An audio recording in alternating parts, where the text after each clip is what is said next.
Hello welcome everyone. दोस्तों कैसे हो आप लोग? आई होप बहुत अच्छे हो, आपकी पढ़ाई भी बहुत अच्छी चल रही है। तो जो हम लोगों का सीरीज चल रहा है इफेक्ट ऑफ इलेक्ट्रिक करंट का, इस सीरीज का आज हम लोग एक्सरसाइज सॉल्व करने वाले। तो आज के वीडियो में हम लोग जो भी एक्सरसाइज के अंदर न्यूमेरिकल्स है उस न्यूमेरिकल्स को सॉल्व करने की कोशिश करेंगे और हम लोग देखेंगे कि हम लोग ने ये सीरीज में जो भी कंसेप्ट सीखा है, जो भी हम लोगों को नॉलेज मिला है, क्या हम लोग उसको न्यूमेरिकल्स में अप्लाई कर पा रहे हैं कि नहीं। तो welcome everyone to a wonderful से चैनल द एसएम एकेडमी। तो हम लोग स्टार्ट करेंगे जो हमारे टेक्स्ट बुक में जो 4th चैप्टर का एक्सरसाइज में जो न्यूमेरिकल्स है, जो मैथमेटिक्स है, उस मैथमेटिक्स को हम लोग स्टार्ट करेंगे। तो हम लोग स्टार्ट करते हैं। सब लोग इसके लिए पेन और अपना पेंसिल बुक जो भी है आपका सब रेडी हो जाओ लेके, एंड लेट अस बिगिन। तो हम लोग सबसे पहले स्टार्ट करेंगे क्वेश्चन नंबर 1, जो पहला क्वेश्चन दिया न्यूमेरिकल्स में उससे स्टार्ट करेंगे। तो लेट अस बिगिन। यहाँ पे क्वेश्चन नंबर जो 12th है आपके एक्सरसाइज में, उसका हम लोग पहला क्वेश्चन सॉल्व करेंगे। यहाँ पे क्वेश्चन दिया गया, let us read what is the question. Okay, तो क्वेश्चन दिया गया heat energy is being produce in a resistance in a circuit at the rate of 100 watt. तो हमें क्या बोल रहा है कि एक हमारे पास सर्किट है, उसके अंदर एक रेजिस्टेंस लगा हुआ है, तो उस रेजिस्टेंस की वजह से कुछ हीट एनर्जी जमा हो रही है सर्किट में, और वो हीट एनर्जी जो है वो हीट एनर्जी कितने टाइम में कितना जमा हुआ है, दैट इज पावर, कितना 100 वैट पावर उस हीट एनर्जी की वजह से है सर्किट में। The current of 3 ampere is flowing in the circuit. उस सर्किट में 3 एम्पियर का करंट फ्लो रहा है। तो हमें पूछा है what must be the value of resistance. तो हम लोग देखते, देखो यहाँ पे पहले हम इसका सर्किट बनाएंगे। तो हमें हमारे पास एक सर्किट है जिसमें एक रेजिस्टर लगा हुआ है, यहां से हम लोग ने पावर सप्लाई दिया। ओके, हमें बोला जा रहा है कि ये पावर सप्लाई देने से इस सर्किट में 3 एम्पियर का करंट बन रहा है और यहाँ पे हीट एनर्जी जनरेट हो रहा है। तो हीट एनर्जी जो जनरेट हो रहा है वो हीट एनर्जी कितने टाइम में जनरेट हो रहा है, that is heat energy per unit time is called as power. तो हमें सर्किट में पावर की दिया गया है 100 वैट पावर है। तो यहाँ पे जो एनर्जी जनरेट हुआ है उस एनर्जी से जो पावर फ्लो हो रहा है वो कितना है, 100 वैट। तो हमें पूछा गया ये जो रेजिस्टेंस लगा है ना, इसकी वैल्यू कितनी होगी अगर इसके वजह से 100 वैट पावर है। ठीक है, तो हम लोग स्टार्ट करेंगे। सबसे पहले हमेशा गिवन लिखा करो। हमें गिवन में पावर दिया गया, पावर इज 100 वैट। ठीक है, 100 वैट पावर दिया गया। देन हम लोगों को करंट की वैल्यू दिया गया, करंट इज 3 एम्पियर। ठीक है, और कोई भी वैल्यू हम लोगों को नहीं दिया। ओके, अब हमें फाइंड क्या करना है, हमें फाइंड करना है रेजिस्टेंस की value. To find R is equal to question mark. फिर अभी आप क्या करोगे, फॉर्मूला लिखोगे। अभी देखो यहाँ पे आप फॉर्मूला कौन सा यूज करेंगे, तो फॉर्मूला कौन सा यूज करेंगे, इसके लिए हमेशा गिवन और टू फाइंड लिखा करो, इससे हमें पता चल जाता है फॉर्मूला कौन सा यूज करना है। ओके, तो गिवन में हमें पावर और करंट दिया है, फाइंड करना रेजिस्टेंस। तो पावर और करंट इनका तो रिलेशन है, और वो रिलेशन क्या है वो लिख देने का। पावर और करंट का रिलेशन है power is equal to voltage into current, right. और उसके बाद अब यहां से आपको वोल्टेज मिल जाएगा, जैसे आपको वोल्टेज मिल जाएगा आपको रेजिस्टेंस मिल जाएगा, बिकॉज हम लोग को पता है रेजिस्टेंस होता है वोल्टेज अपॉन करंट। तो हम लोग ये दो फॉर्मूलों का यूज करने वाले। तो ओके, तो लेट अस बिगिन। यहाँ पे मैं सॉल्यूशन बनाऊंगा। तो सॉल्यूशन में सबसे पहले पावर फाइंड किया, ये वोल्टेज फाइंड किया जाएगा, राइट। तो पावर का फॉर्मूला है वोल्टेज इंटू करंट। तो power is equal to voltage into current. Power कितना हमारा 100 है, वोल्टेज हमें नहीं पता है, करंट का वैल्यू कितना है 3 एम्पियर। तो यहाँ पे मैं लिख दूंगा 3। हमें वोल्टेज चाहिए, 3 इधर आके डिवाइड हो जाएगा 100 अपॉन 3, तो आपको वोल्टेज मिलेगा 33.33 वोल्ट। तो हमें वोल्टेज मिल गया, बट हमें वोल्टेज नहीं चाहिए, हमें तो रेजिस्टेंस चाहिए। तो ये वोल्टेज की मदद से हम लोगों को आगे रेजिस्टेंस मिलेगा। तो अभी हम लोग सेकंड फॉर्मूला यूज करेंगे, क्या, resistance is equal to voltage upon current. तो वोल्टेज कितना मिला आपको, 33.33 मिला अपॉन करंट की वैल्यू क्या है, करंट का वैल्यू 3 एम्पियर। तो we will write here 3 ampere. आप डिवाइड करोगे तो 3 1 जा 3, 3 1 जा 3, ये आपको करंट मिल गया।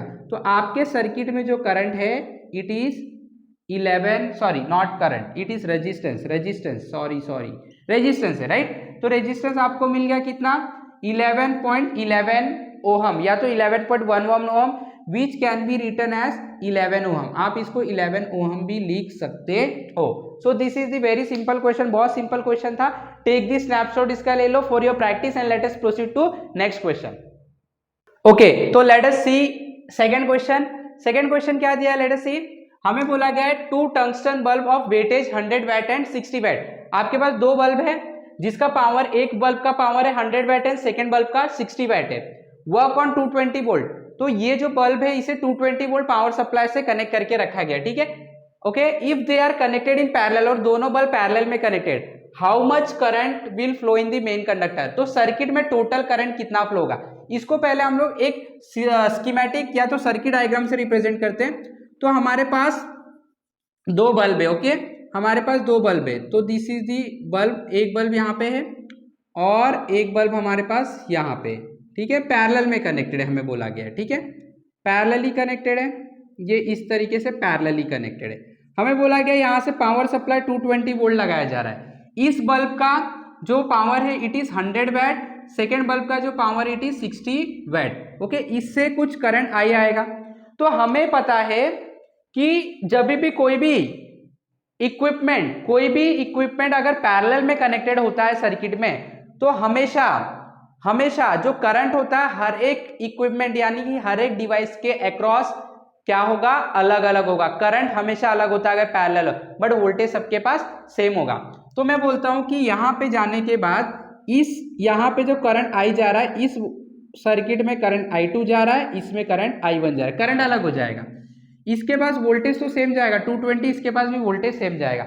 हमें पूछा गया पूरे सर्किट में करंट कितना है, तो पूरे सर्किट में करंट I1 होगा और I2, ये दोनों का एडिशन होगा, दैट इज I होगा, राइट। तो हमें पहले I1 फाइंड करना पड़ेगा और I2, फिर हम दोनों को ऐड कर देंगे, we will get the answer, okay. तो लेट अस बिगिन। सबसे पहले गिवन लिखो, हम लोग मान लेते हैं बल्ब A है और ये बल्ब B है, ओके। तो यहाँ पे हम लिखेंगे पावर ऑफ बल्ब A कितना है 100 watt, power of bulb A is 100 watt, power of bulb B is 60 watt, okay. और हम लोग को पोटेंशियल डिफरेंस दिया 220 वोल्ट, ओके, और हमें कुछ नहीं दिया गया, ठीक है। आपको फाइंड क्या करना है, आपको फाइंड करना है सर्किट में टोटल करंट कितना है, आई आपको फाइंड करना है। फॉर्मूला क्या है, हम लोग P that is power is equal to voltage into current का फॉर्मूला यूज कर लेंगे, तो भी आपको करंट मिल जाएगा, right. Power is equal to voltage into current. तो लेट अस सी, सॉल्व करते हैं हम लोग, इसका सॉल्यूशन निकालते हैं। तो पहले हम लोग बल्ब A के लिए निकालेंगे, ठीक है। फॉर बल्ब A, तो power of bulb A is equal to voltage multiply by bulb A में करंट कितना जा रहा है I1, तो मैं यहाँ पे I1 लिखूंगा, ठीक है। पावर कितना है, A बल्ब का पावर है 100 वैट, तो this will be 100 is equal to voltage है हमारा 220 इंटू I1, तो 220 यहाँ पे आ जाएगा, तो 100 divided by 220 is equal to I1, तो I1 इज इक्वल टू, आप जब इसको डिवाइड करोगे तो जस्ट सी, आप 0 और 0 कैंसिल हो जाएगा, 2 से आप डिवाइड करोगे तो आ जाएगा 2 5 जा 10 और 2 11 जा 22, इसको डिवाइड करोगे तो आपको मिल जाएगा 0 पॉइंट, डिवाइड कर लेते हैं हम लोग, 11 0 जा 0 हो जाएगा, माइनस 5 बचेगा, एक 0 खुद से लेके आ जाओ, पॉइंट डाल दो, 11 4 जा 44 आ जाएगा, माइनस करेंगे तो हम लोग 6 हो जाएगा। अब 11 5 जा 55 हो जाएगा, माइनस करेंगे हम लोग 5 हो जाएगा, एक 0 वापस से 11 4 जा, तो 0.454 लिख देते हैं हम, आगे कंटिन्यू होते रहेगा, 0.454 एम्पियर। तो पहले वाले बल्ब के पास करंट जाएगा 0.454 एम्पियर, तो हम लोगों को फर्स्ट सिस्टम का मिल गया। अब हम लोगों को I2 करंट फाइंड करना है, यानी कि सेकेंड बल्ब, राइट। तो हम लोग यहाँ पे लिखेंगे for bulb 2 that is bulb B, okay. So for bulb B,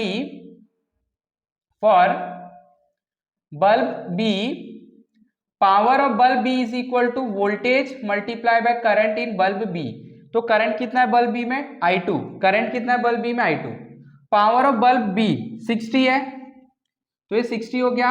हमें पता है पोटेंशियल डिफरेंस 220 है I2, ये 220 यहाँ पे आ जाएगा, 60 upon 220 is equal to I2, ये 0 0 कैंसिल हो जाएगा, 2 से अगर मैं कैंसिल करूंगा ये 3 आ जाएगा और यहाँ पे क्या आ जाएगा 11 आ जाएगा, इज इक्वल टू I1। तो I1 आपको क्या मिलेगा, डिवाइड कर लेते हैं हम, 3 डिवाइडेड बाय 11, 0 जा 0 माइनस 3, ठीक है, 2 जा 22, 8 आ गया, 80 हो गया, 11 7 जा 77, 3 आ गया, वापस से 11 2 से जाएगा, ठीक है। तो ये हम लोगों का काफी हो गया 0.272 एम्पियर। तो हम लोगों को बल्ब B में, sorry this is I2, bulb B में कितना करंट फ्लो होगा वो भी हम लोगों को मिल गया, राइट। अब हम लोगों को पूछा गया how much current is flowing in main conductor, total current हम लोग को फाइंड करना I। तो टोटल करंट कैसे बनेगा, तो टोटल करंट हम लोगों का बनेगा I1 plus I2, because parallel circuit में करंट डिवाइड हुआ था। तो अगर मैं I1 और I2 दोनों बल्ब के करंट को जोड़ दूंगा तो हमें टोटल करंट मिल जाएगा, राइट। तो हम लोग यहाँ पे लिखेंगे total current I is equal to I1 plus I2। तो this I is equal to I1 कितना आपका 0.454 प्लस I2 कितना आपका 0.272। तो आपको I मिल जाएगा 4 + 2 = 6, 5 + 7 = 12, 1 कैरी हो जाएगा 3 and 7, तो ये आपका आ जाएगा 0.726 एम्पियर। तो आपको टोटल करंट मिल गया। Thus current flowing in main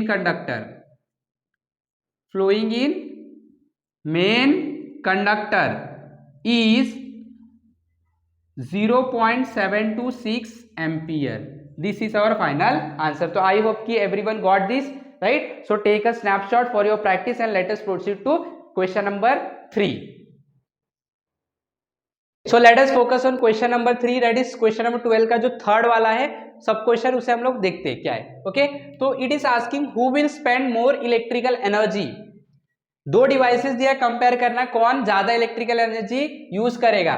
एक 500 वैट टीवी सेट है जो कि 30 मिनट ऑपरेट हो रहा है, and second one is 600 watt heater in 20 minutes. तो हमारे पास दो कंडीशन है, एक टीवी है जो कि 500 वैट का है और वो 30 मिनट चल रहा है, और सेकेंड जो है हमारे पास electrical appliance that is heater जो कि 600 वैट पावर का है जो कि 20 मिनट्स के चल रहा है। तो कौन सबसे ज्यादा इलेक्ट्रिकल एनर्जी यूज करेगा वो हमें फाइंड करना। ओके, तो इलेक्ट्रिकल एनर्जी क्या होता है, electrical energy is power into time. तो हम लोग यहाँ पे सिंपली पावर और टाइम को मल्टीप्लाई करेंगे एंड देखेंगे किसका इलेक्ट्रिकल एनर्जी ज्यादा है। वेरी सिंपल, लेट अस सी। तो सबसे पहले हम क्या लिखेंगे, यहाँ पे गिवन लिख देंगे।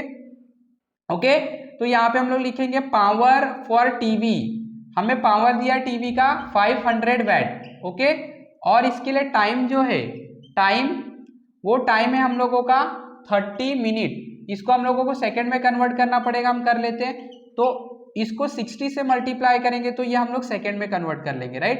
3 6 18, तो हम लोगों को मिला 1800 सेकेंड, टाइम हमारा 1800 second. Second, power of heater हम लोगों को कितना दिया, 600 वैट। 600 वैट पावर है, 20 मिनट्स के लिए चल रहा है, तो टाइम 20 मिनट, इसको भी हम लोग सेकेंड में कर लेते हैं, दैट इज 20 × 60, राइट। तो ये हो जाएगा आपका 2 6 12, 1200 सेकेंड। ओके, हम लोगों को टाइम भी मिल गया 1200 सेकेंड। अभी आपको इलेक्ट्रिकल एनर्जी फाइंड करना है, तो यहाँ पे हम लोग लिखेंगे टू फाइंड, हम लोगों को फाइंड करना है electrical energy of TV is greater, या तो electrical energy of heater is greater. कौन बड़ा है वो हम लोग को फाइंड करना है। फॉर्मूला क्या है, एनर्जी का फॉर्मूला हम लोगों को पता है, energy is equal to power into time. Clear, चलो एक एक करके हम लोग सॉल्व करेंगे। Solution, first condition for TV, power of TV is equal to, sorry not power, energy of TV, हमें एनर्जी निकालना, तो एनर्जी का फॉर्मूला क्या, पावर इनटू टाइम। तो ये हो जाएगा power of TV into time. तो टीवी का पावर कितना है, power of TV is 500 into time क्या है टीवी के लिए 1800 सेकेंड, तो इट विल बी 1800, राइट। तो 18 5 90, 1 2 3 4, 1 2 3 4, तो ये आपको मिल गया वैट सेकेंड, या तो आप इसको ऐसे लिखो वैट सेकेंड, या तो आप इसको जूल भी लिख सकते हो, ठीक है, वैट सेकेंड। या तो आप इसको ऐसे लिख सकते हो 900 इंटू 3 0 बचा 10 टू द पावर 3 जूल भी लिख सकते हैं। तो ये आपको एनर्जी मिल गया टीवी का। तो टीवी कितना एनर्जी यूज कर रहा है, 900 into 10 to the power 3 joule, right. अभी हम लोग यहाँ पे क्या करेंगे, for heater, second for heater, तो हीटर का एनर्जी भी निकाल लेते हैं। Energy of heater is equal to power of heater into time. Power of heater कितना है 600 और टाइम कितना है 1200, तो ये हो जाएगा 600 into 1200 EH, that is energy of heater. तो 12 6 72 और 1 2 3 4 0, राइट। तो ये हो गया वैट सेकेंड, राइट। या तो आप इसको लिख सकते हो energy of heater is equal to 720 into 10⁻³ joule. तो यहाँ पे आप देख सकते हो इसका भी एनर्जी मिल गया। अब आप कंपेयर करोगे किसका एनर्जी ज्यादा, तो ऑब्वियसली हम देख सकते हैं टीवी का एनर्जी ज्यादा 900 एंड इट इज 720, राइट। तो यहाँ पे लिखेंगे हम लोग as energy of TV is greater than energy of heater, therefore TV will spend more energy, right. TV will spend more energy. Okay, so I hope कि सब लोगों को समझ में आया। बहुत सिंपल सा क्वेश्चन था, पावर के ऊपर था। Okay, just take a snapshot and let us proceed to question number 4, that is 12 का लास्ट वाला। ठीक है, ओके, तो हम लोग क्वेश्चन नंबर 12 का डी, ये सब क्वेश्चन को देखते हैं क्या पूछा गया है। ओके, तो क्वेश्चन हमें पूछा गया an iron of 1100 watt is operated for 2 hours daily. तो एक इलेक्ट्रिकल आयन है जिसको हमेशा 2 घंटे चलाया जा रहा है और उसका पावर है 1100 watt. Okay, what will be the electrical consumption expenses in the month of April. हमें पूछा गया है कि इलेक्ट्रिक कंजम्पशन जो हो रहा है उसके लिए कितना खर्च जाएंगे in the month of April. अप्रैल महीने में अगर ये 2 घंटे डेली चला है 1100 वैट का आयन, तो कितना एक्सपेंस आएगा, कितना हम लोगों का बिजली का जो बिल है वो आएगा। अगर if company charges ₹5 per unit, एक यूनिट का कंपनी चार्ज लेता है ₹5, तो हम लोगों का 2 घंटे अगर अप्रैल के महीने में डेली चल रहा है आयन 1100 वैट का, तो आपका एनर्जी का बिल कितना आएगा, that we have to calculate. Let us begin, very simple. पहले आपको क्या करना है, गिवन लिख लेना है। गिवन में आपको पावर दिया गया, पावर है 1100 वैट। ओके, टाइम है देखो 2 आवर्स तो है, ठीक है, बट 30 अप्रैल के महीने में, अप्रैल का मंथ जो होता है उसमें 30 डेज होते हैं, मतलब 2 आवर्स ये 30 डेज के लिए चल रहा है, राइट। इसका मतलब टोटल हो जाएगा 2 × 30 60 आवर्स चल रहा है वो इन द मंथ ऑफ अप्रैल। तो ये आपका टाइम आ गया। और चार्जेस क्या है, जो चार्जेस है हम लोगों का अमाउंट, या तो मैं लिख देता हूँ ₹5 पर यूनिट, ऐसा दिया गया है। ओके, फाइंड क्या करना है आपको फाइंड करना है what will be the energy, right. आपको अमाउंट फाइंड करना है, यहाँ पे लिख दो अमाउंट फाइंड करना है हम लोगों को, ठीक है। फॉर्मूला, अमाउंट फाइंड करने के लिए आपको बोला एक इलेक्ट्रिकल एनर्जी के लिए ₹5 है, तो आपको पहले energy, electrical energy consumption find करना पड़ेगा। तो यहाँ पे हम लोगों को अमाउंट फाइंड करना है, यहाँ पे मैं लिख देता हूँ इलेक्ट्रिकल एनर्जी भी आपको फाइंड करना पड़ेगा कितना, उसके बाद ही, राइट। फॉर्मूला, एनर्जी का फॉर्मूला क्या होता है, एनर्जी का फॉर्मूला होता है पावर इंटू टाइम। तो इससे एनर्जी मिलेगा, फिर हम लोग उसको मल्टीप्लाई करेंगे अमाउंट से, we will get the answer. So let us see solution. सबसे पहले हम एनर्जी कंजम्पशन निकालेंगे, राइट। तो यहाँ पे energy is equal to power into time. Power कितना, 1100 वैट। तो हम लोगों को अगर टाइम देखो आवर्स में, तो इसको भी किलोवाट में करेंगे। तो किलोवाट में करने के लिए हम लोगों को क्या करना पड़ेगा, किलोवाट में करने के लिए इसको डिवाइड करना पड़ेगा 1000 से, तो ये हो जाएगा 1.1 किलोवाट, ठीक है। तो 1.1 किलोवाट, तो यहाँ पे रख दो 1.1। अच्छा, हम लोग ने क्यों किलोवाट में किया, बिकॉज टाइम हमारा आवर्स में, राइट। अगर टाइम सेकंड में होता तो वैट में ही चलता, या तो आप इसको वैट में रहने दो तो टाइम को आप सेकंड में कर लो, राइट। तो अगर पावर वैट में तो टाइम सेकंड में रहना चाहिए, अगर टाइम हम लोगों का आर में तो जो आपका पावर है वो किस में रहना चाहिए, किलोवाट में। इसके लिए मैंने इसको किलोवाट में किया 1.1, और टाइम जो है आपका कितना है 60 आवर्स। ओके, मल्टीप्लाई कर लेते हैं। अगर हम लोग इसको मल्टीप्लाई करेंगे तो व्हाट वी विल गेट, यहाँ पे मैं मल्टीप्लाई कर लेता हूँ 60 × 1.1, 1 0 0, 1 6 6, 1 0 0, 1 6 6, ठीक है। तो ये आपका आ जाएगा 066, एक पॉइंट है 66, तो आपका एनर्जी कंजम्पशन होगा 66 यूनिट, ठीक है। Energy is equal to 66 joule आप बोलो, या तो आपका ये एनर्जी 66 किलोवाट आवर होगा, 66 किलोवाट आवर, यूनिट लिखो आप, या तो 66 किलोवाट आवर, ठीक है। ओके, अभी आपको company charges ₹5 for 1 kilowatt hour. एक किलोवाट आवर को क्या बोलते हैं, 1 यूनिट बोलते हैं, ठीक है। तो हमारा यूनिट कितना चला, 66 unit. Therefore amount for 66 unit is equal to 66 multiply by 5, right. तो ये आपका आंसर आएगा 5 6 जा 30, 3 कैरी हो गया, 5 6 जा 30 प्लस 3, 330 रुपीज। तो अप्रैल मंथ में जो आपका कंजम्पशन होगा वो कितना होगा, 330 रुपीज। तो यहाँ पे लिख देंगे the electrical expense for the month of April will be 330 rupees. कितना होगा, 330 रुपीज इलेक्ट्रिकल एनर्जी का बिल आएगा। तो आई होप कि सब लोगों को बहुत अच्छे समझ में, एकदम सिंपल था। जस्ट टेक दिस स्नैपशॉट, इसका एक स्नैपशॉट ले लो, ठीक है। और इसको आप लोगों को बहुत अच्छे से स्टडी करना है। सारे के सारे हम लोग ने कंसेप्ट देखे थे। ये जो सीरीज हमारा चल रहा था, सारे सीरीज अगर आप इस वीडियो को सिर्फ देख रहे हो तो आई होप कि आप लोगों को इतने अच्छे से नहीं समझ में आएगा, बिकॉज आप लोग बहुत सारे कंसेप्ट मिस कर चुके हैं। इसके लिए आप सारे के सारे प्लेलिस्ट मैंने बना के रखा है, सारे वीडियो को अच्छे से देखो, अपने पहले पूरे कंसेप्ट को क्लियर करो, उसके बाद आप अगर न्यूमेरिकल सॉल्व करेंगे तो definitely you will be able to solve. तो कंटिन्यूअसली मेहनत करते रहो, आगे बढ़ते रहो, आपको अच्छे से स्टडी करना है, आगे अपने लाइफ में बढ़ते रहना, ओके। तो आई होप कि आप लोगों को बहुत मजा आ रहा है हमारे साथ। तो हमारे चैनल को सब्सक्राइब करवाओ, आप लाइक करो, अगर आपको कोई भी इश्यू है तो आप कमेंट में हम लोगों को बताओ क्या प्रॉब्लम है। मैंने डिस्क्रिप्शन में बहुत सारे हमारे अदर सोर्स के भी लिंक दिए, वहां से आप लोगों को जुड़ना है हमारे साथ। हमारे बहुत सारे फॉरम्स है, व्हाट्सएप के फॉरम है, हमारे टेलीग्राम के फॉरम है, हमारे वेबसाइट पे आप जाके बहुत सारी इंफॉर्मेशन कलेक्ट कर सकते हो। तो आई होप कि you are getting everything what you want, okay. Have a wonderful day, thank you very much.